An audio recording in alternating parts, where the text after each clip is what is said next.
जय जगन्नाथ दर्शक बंधु। आज आसतु एक कहानी शुणा।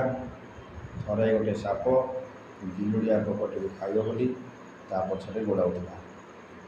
रास्ता मझे बिलुड़िया पोकटी यह जानीपारी अटक पचारा, साप भाई मु तुमको 3टी प्रश्न पचारि पारि कि? साप कहला हाँ पचार। प्रथम प्रश्न बिलुड़िया पोकटी कहला कौन मु तुम पेट को गले तुम पेट पूरीब साप भाई? साप तुरंत उत्तर दे कहला नहीं पेट पूरीब ना।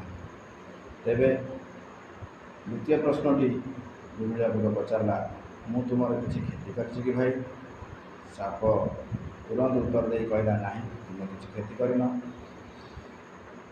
पुनश्च तृतीय प्रश्नटी बिलुड़िया पोक पचारा साप भाई ताहले तुम मते मारिबा कौन पाई चाहूच? मु तो तुम किसी क्षति करना। सापटी उत्तर देला मु तुमको बार बार चमकुथिबार देखिपारि ना। जहाँकि ए कथा कहबार तात्पर्य यही कि जे ए समाज रे किछि लोक एमिति भी अछंती जी आपण को नीच देखाइबा किछि कारण दरकार पड़े ना। खाली से माने तुमको चमकुथिबार देखि पारते ना आउ पछरे लागि पड़ती बदनाम करने से खातिर न करी आगक बढ़ा चेष्टा कर।